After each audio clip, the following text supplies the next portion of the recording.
Okay, good afternoon students. तर बघा, आज आपण बघणार आहोत फिजिकल प्रॉपर्टीज ऑफ अल्कोहोल. काय बघणार आहोत? Physical properties of alcohol. बघा, पहिला पॉईंट काय सांगतो, C1 to C11. C1 to C11 म्हणजे एक कार्बनपासून 11 कार्बनपर्यंत, म्हणजे मिथेनॉल झाला, इथेनॉल, प्रोपेनॉल, ब्युटेनॉल, हे काय असतात? लिक्विड्स असतात, colourless liquids. Methanol, ethanol, propanol, butanol, pentanol, hexanol हे काय असतात? कलरलेस लिक्विड असतात. आणि हायर अल्कोहोल्स आर सॉलिड. 11 कार्बनपेक्षा जास्त असेल तर ते काय असतात? सॉलिड असतात. दुसरा पॉईंट बघा, डेन्सिटी ऑफ मोनोहायड्रिक. मोनोहायड्रिक म्हणजे काय? एकच OH ग्रुप. Alcohol is less than water. Density of monohydric alcohol is less than water. Density less असल्यामुळे ते काय होणार? वॉटरवर फ्लोट होणार. तिसरं, density is directly proportional to molecular weight. जितकं मॉलिक्युलर वेट जास्त तितकी डेन्सिटी जास्त फॉर मोनोहायड्रिक अल्कोहोल. पुढला पॉईंट बघा, solubility. C1 to C3. C1 to C3 म्हणजे methanol, ethanol, propanol and tertiary butyl alcohol. Tertiary butyl alcohol म्हणजे हा alcohol CH3 CH3 इथं CH3 इथं हा OH, याला आपण टर्शियरी ब्युटाइल अल्कोहोल म्हणतो. Are completely soluble in water due to hydrogen bonding. आपण हायड्रोजन बॉन्डिंग खूप वेळा बघितलेलं आहे. ज्याच्याकडं हायड्रोजन आहे आणि तो हायड्रोजन कशावर अटॅच पाहिजे? मोर इलेक्ट्रोनिगेटिव्ह ॲटमवर. तर solubility C1 C3 and tertiary butyl alcohol are soluble in water. बघा, सोल्युबिलिटीसाठी काय लक्षात ठेवायचं? Solubility is directly proportional to number of side chains. Number of side chain जितके जास्त तितकी सोल्युबिलिटी जास्त. आणि inversely proportional to molecular weight. Solubility is directly proportional to number of side chains आणि inversely proportional to molecular weight. आता हे बघा, इथं किती कार्बन्स आहे बघा? 4 कार्बन, इथं 5 कार्बन, इथं 6 carbon. It is inversely proportional to molecular weight. Carbons वाढता म्हणजे त्याचं वेट पण वाढल. म्हणून सगळ्यात जास्त सोल्युबिलिटी कोणाची? C4H9OH, नंतर C5H11. म्हणजे जसे कार्बनची संख्या वाढत जाईल सोल्युबिलिटी काय होत जाईल? कमी होत जाईल. पण हा एक्झाम्पल बघा, 1 2 3 4, इथं पण 4च कार्बन आहे. 1 2 3 4, इथं पण 4च कार्बन आहे. 1 2 3 4, इथं पण 4च कार्बन आहे. पण solubility is directly proportional to number of side chains. म्हणजे ब्रांचिंग वाढली तर सोल्युबिलिटी वाढते. बघा, इथं ब्रांचिंग जास्त आहे म्हणून याची सोल्युबिलिटी जास्त, नंतर याची. म्हणजे सोल्युबिलिटी कशात लक्षात ठेवायचं? एवढा फॉर्म्युला लक्षात ठेवायचा. Solubility is directly proportional to number of branching and inversely proportional to molecular weight.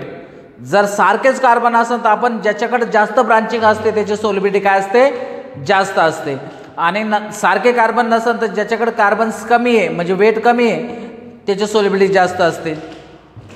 पुढला बघा, इथं एकच OH आहे. इथं किती OH आहे? 2.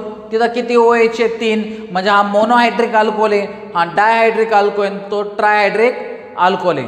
ज्याच्याकडे जास्त OH ग्रुप त्याची जास्त हायड्रोजन बॉन्डिंग. ज्याच्याकडे जास्त OH ग्रुप त्याची स्ट्रॉंग हायड्रोजन बॉन्डिंग, त्याची सोल्युबिलिटी जास्त. म्हणजे जितके जास्त OH ग्रुप असतात तितके त्याची जास्त सोल्युबिलिटी असते. म्हणून याची सोल्युबिलिटी सगळ्यात जास्त. 2 नंबरला याची सोल्युबिलिटी, नंतर याची. बघा, मी इथं लिहिलं, number of OH increases, hydrogen bonding increases. पुढला पॉईंट आपल्याला शिकायचा आहे बॉइलिंग पॉईंट. आताच आपण शिकलो सोल्युबिलिटी काय आहे? Directly proportional to branching and inversely proportional to molecular weight. तसं बघा, बॉइलिंग पॉईंटचं त्याचं अपोजिट आहे. Boiling point is directly proportional to molecular weight आणि inversely proportional to number of side chains. म्हणजे मॉलिक्युलर वेट वाढलं बॉइलिंग पॉईंट वाढतं. बघा, इथं तेच एक्झाम्पल घेतलं, C4 C5 C6. कोणाचं वेट जास्त आहे? C6. म्हणजे याचं वेट काय जास्त आहे? याचं वेट जास्त म्हणजे याचं बॉइलिंग पॉईंट काय असणार आहे? जास्त असणार आहे. पण इथं सेकंड एक्झाम्पल बघा, नंबर ऑफ कार्बन सारखेच. इथं 4 कार्बन, इथं 4 कार्बन, इथं 4 कार्बन. बरोबर. पण इथं काय दिलंय? Boiling point is inversely proportional. आता इथं बघा 4 कार्बन आहे, इथं पण 4 कार्बन, इथं पण 4 कार्बन, पण इथं बघायचं boiling point is inversely proportional to number of side chains. म्हणजे बॉइलिंग पॉईंट कोणाची जास्त? स्ट्रेट चेनची. बघा एवढंच लक्षात ठेवायचं आहे आपल्याला. Solubility is directly proportional to number of side chain and inversely proportional to molecular weight. आणि बॉइलिंग पॉईंट त्याचं विरुद्ध, boiling point is directly proportional to molecular weight and inversely proportional to side chain. आणि इथं बघा तिसरं, इथं 1 OH, इथं 2 OH, इथं 3 OH. म्हणजे हा मोनोहायड्रिक अल्कोहोल, डायहायड्रिक अल्कोहोल, ट्रायहायड्रिक अल्कोहोल. मला सांगा जितकी स्ट्रॉंग हायड्रोजन बॉन्डिंग असेल, आता सगळ्यात स्ट्रॉंग हायड्रोजन बॉन्डिंग कशात असेल? ट्रायहायड्रिक. जितकी स्ट्रॉंग हायड्रोजन बॉन्डिंग असेल तेवढं आपल्याला त्याला ब्रेक करण्यासाठी जास्त हीट द्यावं लागणार. म्हणून त्याचं बॉइलिंग पॉईंट काय असतं? जास्त असतं. समजले फिजिकल पॉईंट्स? हे फिजिकल पॉईंटवरून बऱ्याच वेळा क्वेश्चन्स विचारलेले आहे आणि डायरेक्ट क्वेश्चन आहे. 1-2 सेकंडमध्ये सुद्धा तुम्हाला आन्सर्स येऊ शकतात. फक्त काय लक्षात ठेवायचं? फक्त 2च पॉईंट लक्षात ठेवायचे. काय? Solubility. Solubility is directly proportional to number of side chains. म्हणजे ब्रांचिंग वाढली, सोल्युबिलिटी काय होणार आहे? वाढणार आहे. And inversely proportional to molecular weight. आणि बॉइलिंग पॉईंटला त्याचं विरुद्ध, boiling point is directly proportional to molecular weight and inversely proportional to side chain. तर या होत्या फिजिकल प्रॉपर्टीज. आता आपण बघणार आहोत याच्या केमिकल प्रॉपर्टीज आपल्याला बघायचे. दिसतंय बोर्डवर क्लिअर?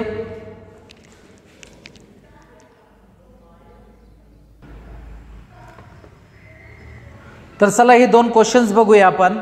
काय दिलंय पहिला question? Boiling point of alcohol is more than corresponding इथर. म्हणजे बॉइलिंग पॉईंट अल्कोहोलचा जास्त असतो त्याच्या करस्पॉन्डिंग इथर. करस्पॉन्डिंग म्हणजे सेम मॉलिक्युलर वेट कंपाऊंडचं. आता बघा मी इथं एक्झाम्पल घेतो. अल्कोहोल C2H5OH हा कोणता अल्कोहोल झाला? हा इथेनॉल. आणि इतर घेतो बघा CH3OCH3 हा कोणता इतर आहे? मिथॉक्सीमिथेन. याचं नाव काय? मिथॉक्सीमिथेन. बघा इथं कार्बन्स किती आहे? 2. इथं पण कार्बन किती आहे? 2. इथं हायड्रोजन्स किती? 5 आणि 1 6.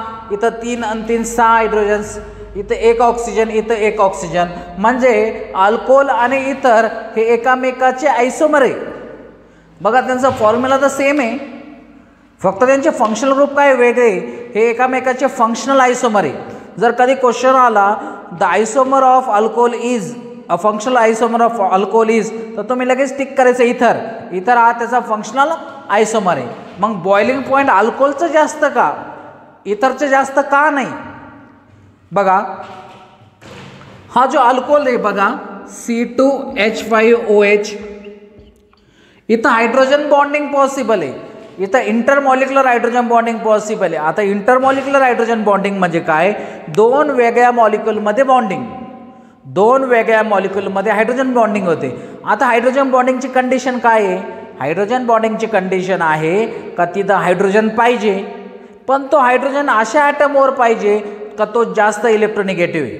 म्हणजे कसे ॲटम्स पाहिजे आपल्याला? इथं आपल्याला पाहिजे एक तर फ्लोरीन, ऑक्सिजन आणि नायट्रोजन. आपण याला अक्षर लक्षात ठेवायचं phone, FON, fluorine, oxygen, nitrogen. तर इकडं बघा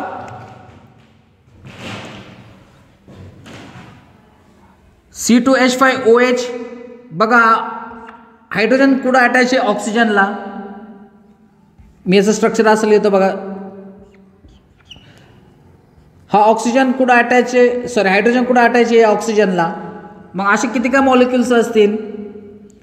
परत C2H5OH बघा याच्यातला हायड्रोजन आणि याच्यातला ऑक्सिजन यांच्यात बॉन्डिंग होती. आणि हायड्रोजन बॉन्डिंग आपण डॉटेड लाईनना दाखवतो, त्याला आपण म्हणतो intermolecular hydrogen bonding. Intermolecular hydrogen bonding, intermolecular hydrogen bonding असते. तर मला सांगा आता हा इथर आहे CH3OCH3, याच्यात इंटरमॉलिक्युलर हायड्रोजन बॉन्डिंग होऊ शकतं का? नाही होणार. का? इथं ऑक्सिजन आहे, पण ऑक्सिजनवर हायड्रोजन आहे का? नाही. ऑक्सिजनला कार्बन अट्रॅक्शन, कार्बनवर हायड्रोजन आहे. आपल्याला कार्बनवर हायड्रोजन नको आहे, आपल्याला या टर्म्सवर फ्लोरीन, ऑक्सिजन, नायट्रोजन व डायरेक्टली हायड्रोजन पाहिजे, तरच हायड्रोजन बॉन्डिंग होणार. मग इथं मी लिहू शकतो alcohol shows intermolecular hydrogen bonding while ether does not show intermolecular hydrogen bonding. Ether does not show hydrogen bonding, हा हायड्रोजन बॉन्डिंग दाखवत नाही. तर चला आपण दुसऱ्या क्वेश्चनला येऊ. इथं क्वेश्चन काय दिला बघा, boiling point of alcohol is less. आताच बघितलं आपण अल्कोहोल काय असतात, ROH, इकडं ROH अशी बॉन्डिंग होऊ शकते. परत ROH अशी बॉन्डिंग होऊ शकते. मग याचं boiling point is less than corresponding carboxylic acid. म्हणजे यांना म्हणायचं आहे की कार्बोक्सिलिक ॲसिडचं बॉइलिंग पॉईंट जास्त असतं. का बरं जास्त असतं? कारण आताच मी तुम्हाला शिकवलं का अल्कोहोलमध्ये हायड्रोजन बॉन्डिंग होते, म्हणून याचं बॉइलिंग पॉईंट तर जास्त पाहिजे होतं. मग कार्बोक्सिलिक ॲसिडमध्ये असं काय खासियत आहे? तर इथं आपण कार्बोक्सिलिक ॲसिड लिहू बघा, RC∪OH. बरोबर ना? कार्बोक्सिलिक ॲसिड काय, RC∪OH. बघा RC∪OH. इथं बघा RC∪OH. बघा इथं इंटरमॉलिक्युलर हायड्रोजन बॉन्डिंग होऊ शकते. बघा ऑक्सिजनला कोण अटॅच आहे, हायड्रोजन. मग याचा हायड्रोजन याचा ऑक्सिजन, इथं पण याचा हायड्रोजन याचा ऑक्सिजन. बघा इथं दोनदा इंटरमॉलिक्युलर हायड्रोजन बॉन्डिंग होते, एकदाच नाही दोनदा होते. म्हणून आपण असं म्हणतो का carboxylic acids are in dimer. Dimer म्हणजे काय, दोन कार्बोक्सिलिक ॲसिड एकत्र येतात. Carboxylic acid exist in dimer म्हणजे ते दोन कार्बोक्सिलिक ॲसिड काय करतात, एकत्र येतात. आणि किती वेळा हायड्रोजन बॉन्डिंग होते, दोनदा. म्हणून याची हायड्रोजन बॉन्डिंग जरा जास्त स्ट्रॉंगर असणार अल्कोहोलपेक्षा. म्हणून कार्बोक्सिलिक ॲसिडचं बॉइलिंग पॉईंट अल्कोहोलपेक्षा काय असतं, जास्त असतं. मी असं लिहितं बघा, दे फॉर्म डायमर म्हणजे डायमर फॉर्ममध्ये असतात. ते कोणत्या फॉर्ममध्ये असतात, डायमर फॉर्म. व्यवस्थित दिसतंय सगळं. हे दोन्ही क्वेश्चन्स जर एक्झामला आले तर करता येईल सॉल्व. हे तुमच्या बोर्डच्या एक्झामला येऊ शकता question. Why carboxylic acid higher boiling point than alcohol. मग तुम्ही लिहायचं, in alcohol there is hydrogen bonding but in carboxylic acid exists in a dimer form, so there is more stronger hydrogen bonding in case of carboxylic acid. असं लिहू शकतो आपण. Okay, तर हे दोन क्वेश्चन बघून घ्या. चला पुढं बघा. ओके बघा, आता आपल्याला केमिकल प्रॉपर्टीज बघायचे आहे. आणि पहिलं बघा काय लिहिलं आहे मी, reaction involving cleavage of OH bond. आता अल्कोहोल काय असतो, ROH. आता आपल्याला सुरुवातीला अशा रिॲक्शन्स बघायच्या आहे जिथं आपण हा OH बॉन्ड तोडणार आहे. नंतर आपल्याला अशा रिॲक्शन्स बघायच्या जिथं R आणि O बॉन्ड तोडणार आहे. आणि तिसऱ्यांदा आपल्याला अशा रिॲक्शन बघायच्या का जिथं हे कम्प्लीट अल्कोहोल मॉलिक्युल इन्व्हॉल्ड आहे. म्हणजे आपल्याला किती टाईपचे रिॲक्शन बघायचे, 3 टाईप. कोणतं, पहिला हा OH बॉन्ड तोडणारे रिॲक्शन आपण सेपरेट बघणार आहे. नंतर हा R आणि O बॉन्ड तोडणारे रिॲक्शन आपण सेपरेट बघणार आहोत. आणि तिसऱ्यांदा आपलं ना कम्प्लीट मॉलिक्युल इन्व्हॉल्व होणारे रिॲक्शन्स बघणार आहोत. तर त्याच्यातलं आपण स्टार्ट करू, reaction involving cleavage of OH bond. आता बघा मी काही एक्झाम्पल्स घेतो इथं. CH3OH आणि C2H5OH. आता जर तुम्हाला असं विचारलं याच्यात जास्त ॲसिडिक कोण, काय विचारला क्वेश्चन, याच्यात जास्त ॲसिडिक कोण, CH3OH का C2H5OH. बघा ॲसिडिक म्हणजे काय, त्याने H+ दिला पाहिजे. तर समजा याने हा H+ आपण इथून काढला. बघा इथं काय O बॉन्ड H. इथं काय आहे? O bond H. हा जर बॉन्ड मी तोडला आणि हा बॉन्ड मी जर तोडला तर काय तयार होईल? CH3O मायनस आणि H प्लस. इथं काय तयार होईल? C2H5O मायनस आणि H प्लस. आता बघा ऑक्सिजनवर निगेटिव्ह चार्ज हा अनस्टेबल आहे बघा, कारण ऑक्सिजन खूप हायली इलेक्ट्रोनिगेटिव्ह एलिमेंट आहे, त्याच्यावर हा निगेटिव्ह चार्ज काय अनस्टेबल आहे. त्यातल्या त्यात हा CH3 आणखीन त्याला इलेक्ट्रॉन देतो. CH3 ग्रुप हा प्लस हा इफेक्ट दाखवतो, इलेक्ट्रॉन डोनेटिंग इंडक्टिव्ह इफेक्ट. हा ऑक्सिजनला इलेक्ट्रॉन देतो, मग ऑक्सिजनवरची इलेक्ट्रॉन डेन्सिटी वाढणार म्हणजे तो अनस्टेबल होणार. पण हा बघा हा C2H5 आपल्याला कसं लिहिता येईल? CH3CH2O minus. हा इलेक्ट्रॉन देणार, हा पण इलेक्ट्रॉन देणार. इथं फक्त एकच ग्रुप आहे इलेक्ट्रॉन देणार आहे, इथं किती ग्रुप आहे? 2 ग्रुप आहे. म्हणजे हा जास्त ॲसिडिक. मानलं का हा अनस्टेबल आहे? हा अनस्टेबलच आहे, पण कमीत कमी याच्यापेक्षा तो जास्त स्टेबल आहे, कारण इथं देणारे ग्रुप्स किती आहेत? 2. ऑक्सिजनवर इलेक्ट्रॉन डेन्सिटी काय होईल? वाढल. बघा तुमच्या नोट्समध्ये एक सिरीज दिली, कसं एक्सप्लेन केलंय बघा. पहिला दिलाय CH3OH, हा जास्त ॲसिडिक आहे असं म्हणतात ते. नंतर C2H5OH, त्याच्यानंतर CH3 2 times CHOH, आणि शेवट असा ग्रुप दिलाय CH3OH. बघा इथून हायड्रोजन मी जर काढला तर एक ग्रुप देणार आहे, इथं 2 कार्बन देणार आहे, इथं 2 कार्बन आणि हा 1 कार्बन, परत इथून हे 3 कार्बन देणार आहे बघा, 1 2 3. म्हणजे हा सगळ्यात कमी ॲसिडिक. मग सगळ्यात कमी ॲसिडिक म्हणजे सगळ्यात जास्त बेसिक म्हणता येईल का? हा जास्त बेसिक ग्रुप आहे. ओके, आता बघा दुसरी त्यांनी सिक्वेन्स दिली,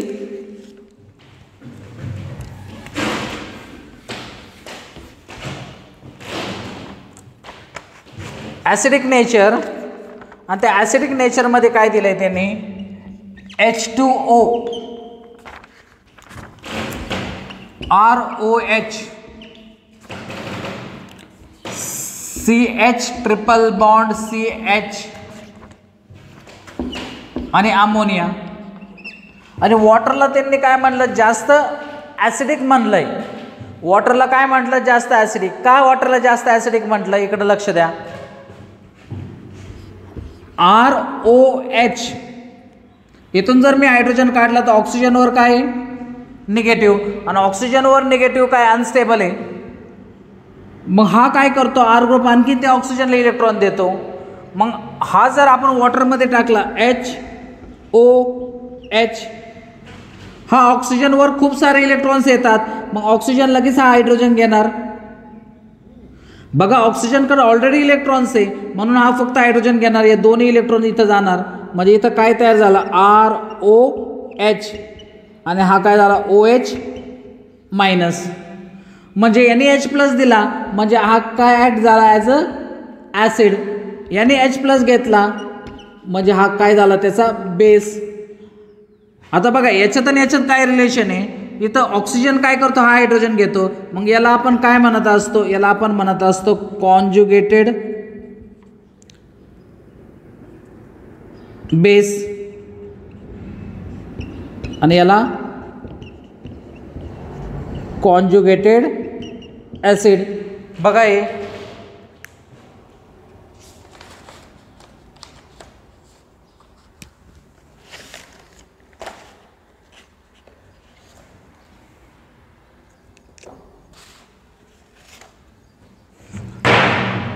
सॉरी, याला कॉन्जुगेटेड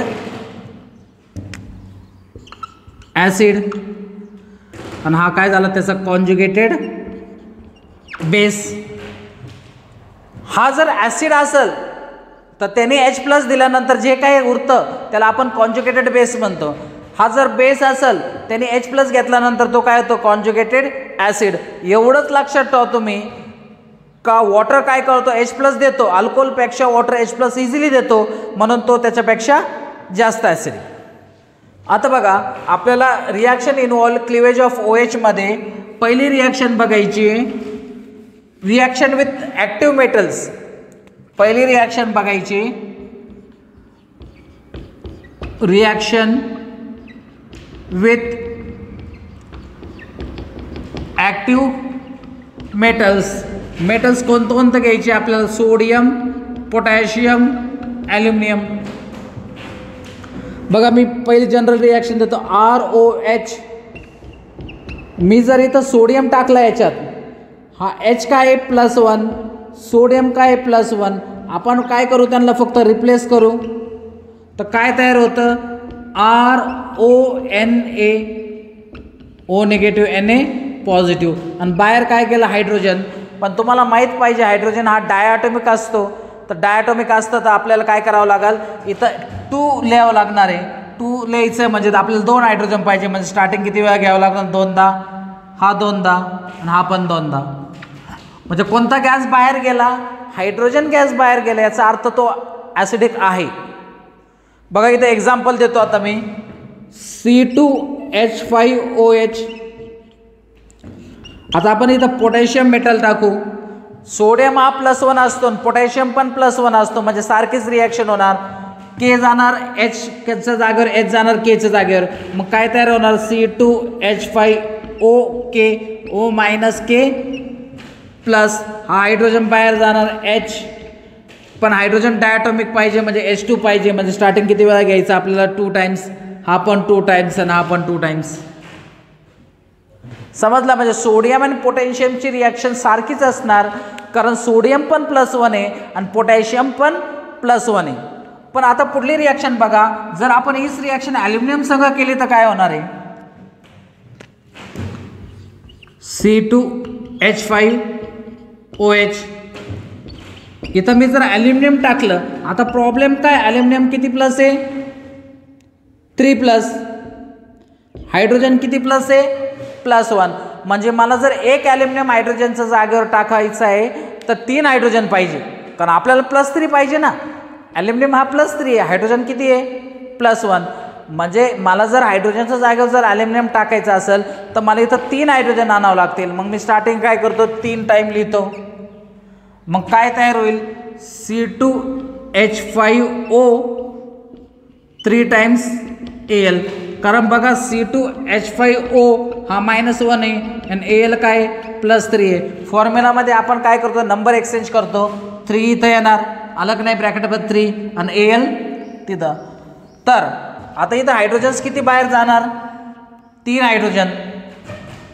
पण हायड्रोजन तर डायॲटॉमिक असतो H2. आता 3 कसं काय लिहिता येईल आपल्याला. इथं जर मी 2 लिहिलं तर 2 चा 4 होणार. मग 3 कसं लिहायचं. 3 हा ऑड नंबर आहे आणि बॅलन्सिंगला एक ट्रिक वापरायचं. जर ऑड नंबर आला तर रिॲक्शन डबल करायची. म्हणजे या 3 ऐवजी आता मी काय करतो इथं 6 करतो.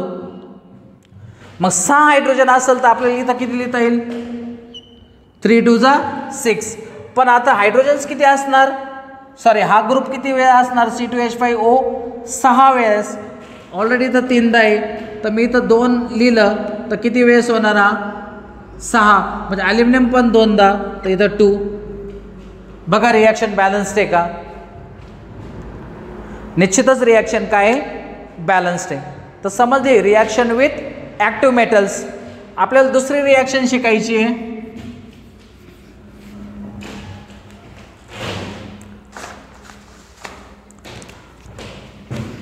दुसरी रिॲक्शन आपल्याला शिकायची अल्कायलेशन. सेकंड अल्कायलेशन. आता इकडं नीट लक्ष द्या. इथं जर मी लिहिलं C2H5OH आणि याची रिॲक्शन मी जर CH2NH2 या कंपाऊंडला म्हणायचं डायझोमिथेन. या कंपाऊंडला काय म्हणायचं डायझोमिथेन. तर कसं काय याला डायझोमिथेन म्हणायचं बघा मिथेनचा फॉर्म्युला काय असतो, CH4. मी दोन हायड्रोजन काढून दोन नायट्रोजन जर टाकले, दोन हायड्रोजन काढून जर दोन नायट्रोजन टाकले तर फॉर्म्युला काय होणार, हे दोन हायड्रोजन गेले म्हणजे CH2N2, CH2N2 आणि नायट्रोजनला दुसरं नाव काय, डायझो, म्हणजे म्हणून आपण याला म्हणतो डायझो मिथेन. ओके, याला काय म्हणतो आपण, डायझो मिथेन. याला एक कॅटलिस्ट वापरतो आपण HbF4 आणि हीट करतो, याला आपण म्हणतो फ्लोरोबोरिक ॲसिड. काय म्हणतो आपण याला, फ्लोरोबोरिक ॲसिड. बघा इथं CH2 आणि इथं H, बघा इथं CH2 आणि इथं H,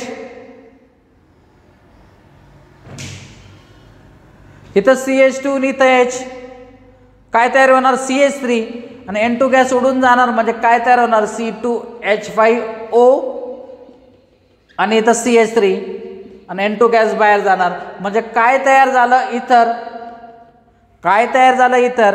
आपल्या चॅप्टरचं नाव आहे अल्कोहोल फिनॉल इथर. आता आपण अल्कोहोलच्याच रिॲक्शन्स बघतोय, पण इथरमध्ये पण ही रिॲक्शन परत रिपीट होणार आहे. पण या रिॲक्शनचा ड्रॉबॅक तुम्हाला सांगतो. बघा प्रत्येक वेळेस डायझोमिथेन घेतलं तर प्रत्येक वेळेस आपल्याला काय करावं लागेल, C2N2 म्हणजे इथून C2 आणि प्रत्येक वेळेस इथून H म्हणजे एका साईडला त्या इथरमध्ये CH3च राहणार. तुम्ही कोणताही ग्रुप घेऊन बघा.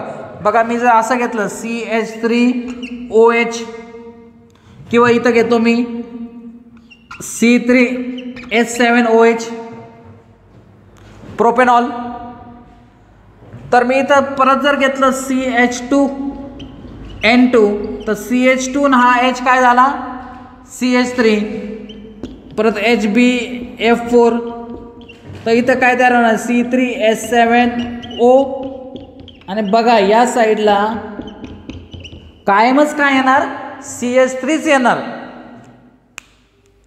समजतं, कारण इथं CH2 आणि इथला Hच घ्यावं लागणार म्हणजे प्रत्येक वेळेस एका साईडला काय येणार, CH3च येणार. हा या रिॲक्शनचा ड्रॉबॅक आहे. पण आपण तोडतो का नाही हा OH बॉन्ड, त्याच्याऐवजी आपण OCH3 बॉन्ड तयार केला आहे म्हणून reaction involve breaking of OH bond. समजलं. पुढली रिॲक्शन बघा, इतर तयार करण्याचीच पुढली रिॲक्शन आहे ज्याला आपण विलियमसन सिंथेसिस म्हणतो.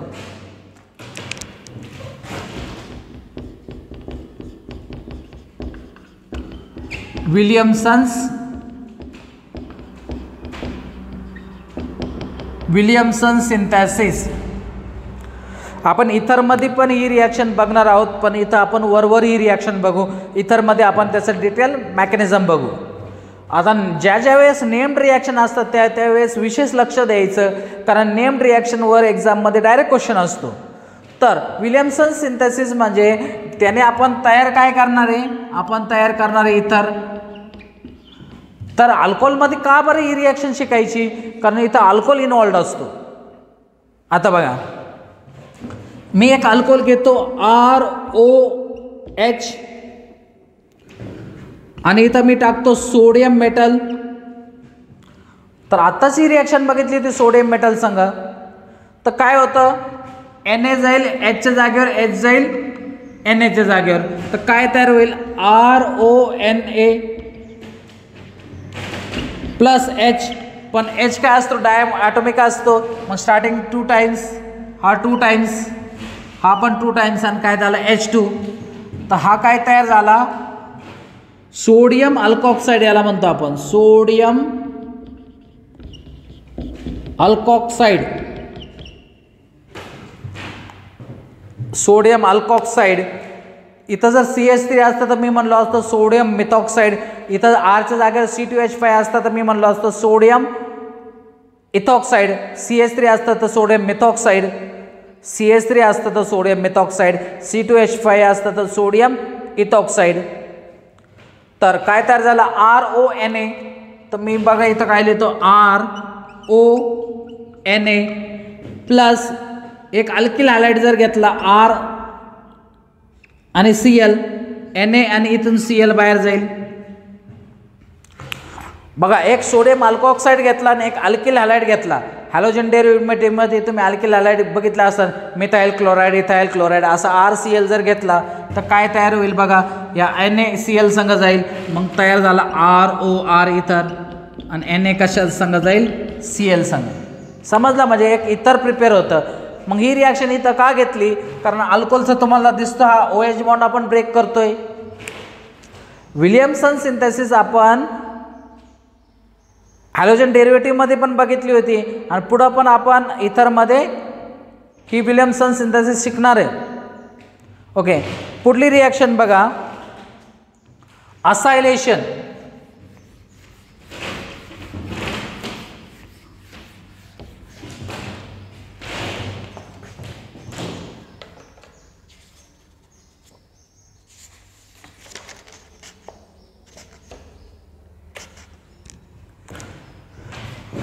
तिसरी रिॲक्शन आपल्याला शिकायची असायलेशन.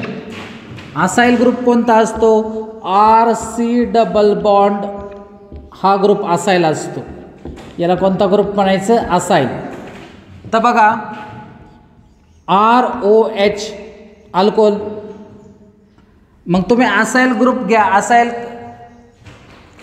असाइल क्लोराईड घ्या किंवा ॲसिडिक अनहायड्रेट घ्या. आता मी इथं असाइल क्लोराईड घेतो बघा, हा RC डबल बॉन्ड या ग्रुपला असाइल म्हणतात. मग मी इथं जर असाइल क्लोराईड घेतला, Cl C double bond R, हा झाला असाइल ग्रुप. इथून H, इथून Cl, काय बाहेर जाईल, HCl, आणि काय उरलं बघू, R O. आता H आणि Cl बाहेर गेलं तर C double bond O R, आणि इथून बाहेर काय गेला, HCl. HCl हा खूप स्ट्रॉंग ॲसिड आहे, तो रिॲक्शनमध्ये इंटरफिअर करू नये म्हणून आपण इथं वापरतो पिरॅडिन. पिरॅडिनचं स्ट्रक्चर असं असतं, हे बेन्झिन रिंगकडे सगळीकडे कार्बन आहे, पण पिरॅडिनमध्ये या कार्बनऐवजी इथं काय असतो, नायट्रोजन असतो, आणि तो हा स्ट्रॉंग बेस असतो. हा काय असतो, स्ट्रॉंग बेस. पिरॅडिन काय करेल, हा HCl न्यूट्रलाइज करल, कारण तुम्ही 10th मध्ये शिकला acid plus base give salt and water. तर याला आपण असायलेशन म्हणतो. समजलं. तर इथं R ऐवजी तो कोणता अल्कोहोल घ्या, C2H5OH plus Cl C double bond O C2H5, इथून H, इथून Cl, तर काय तयार होईल, C2H5O C double bond O C2H5, आणि बाहेर काय जाईल, HCl. तर इथं आपण काय वापरतो, पिरॅडिन वापरतो. समजले असायलेशन रिॲक्शन. पुढली रिॲक्शन आपल्याला शिकायची असायलेशनच आहे. बघा, पुढली रिॲक्शन असायलेशनच आहे, पण आपल्याला शिकायची ज्याला आपण बेन्झोलेशन म्हणतो. यालाच आपण स्कॉटन बुमन रिॲक्शन म्हणतो. काय म्हणतो, स्कॉटन बुमन रिॲक्शन. काय स्कॉटन बुमन रिॲक्शन, बघा मी काय म्हटलं, हे असायलेशनच आहे. कसं असायलेशन आहे, समजा मी घेतलं अल्कोहोल C2H5OH, हा काय इथेनॉल. आता आपण असाइल क्लोराईडमध्ये काय घेतो होतो, C2H5 C double bond O Cl. या R ऐवजी जर बेन्झिन घेतली आपण, या R ऐवजी C2H5 ऐवजी जर आपण बेन्झिन घेतली, तर बघा मी इथं बेन्झिन घेतो,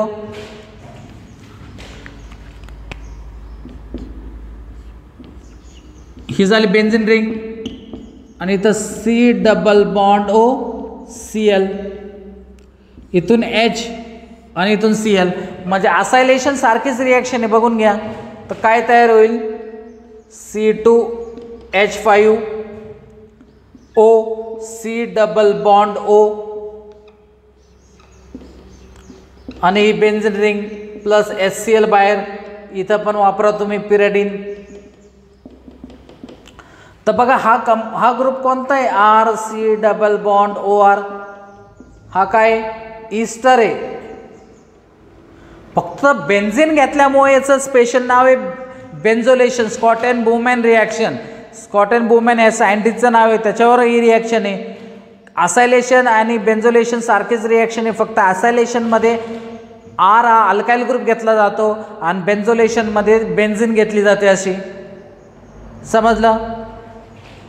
दिसतंय बोर्डवर क्लिअर?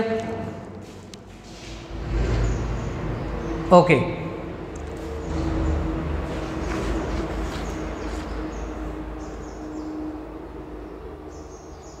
तर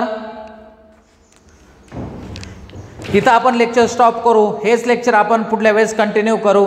याच्यात आणखीन ब्रेकिंग ऑफ OH बॉन्डच्या रिॲक्शन्स आहे. याच्यात काही अडचण असेल तर नक्की कळवा. थँक्यू.